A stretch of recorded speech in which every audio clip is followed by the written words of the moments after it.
صبر کرو، پھر صبر کے کرشمے دیکھو۔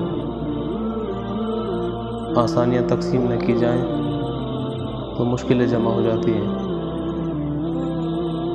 جھک کر جیو گے تو ہی جام کوثر پیو گے۔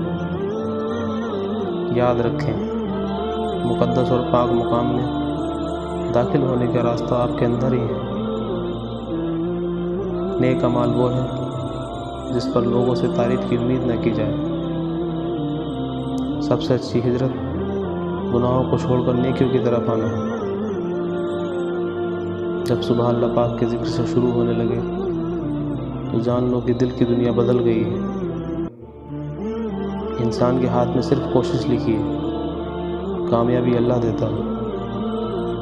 وہ رب کبھی دعائیں رد نہیں کرتا، وہ بہتر سے نہیں بہترین سے نوازتا ہے۔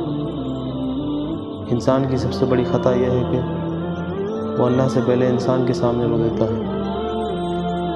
دل کی تسلی کے لیے اتنا کافی ہے کہ اللہ نے کچھ اور بہتر سوچا ہوگا۔ اللہ تو ہمیشہ سے پاس ہے، دور تو ہم چلے جاتے ہیں۔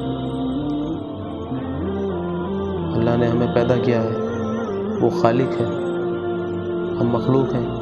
جس خالق نے ہمیں پیدا کیا ہے، اس خالق نے ہمارے نصیب کو بھی پیدا کیا ہے۔ اپنے نصیب پر یقین، آپ کو اعتماد بھی ہے، اور اللہ توکل بھی سکھاتا ہے۔ آج جو عیب کسی پر نہیں کھلتے، کب وہ چاہے گا میری حسر میں رسوائیاں ہوں۔ اللہ کی محبت وہ محبت ہے جو سیکھ جاتا ہے وہ جیت جاتا ہے۔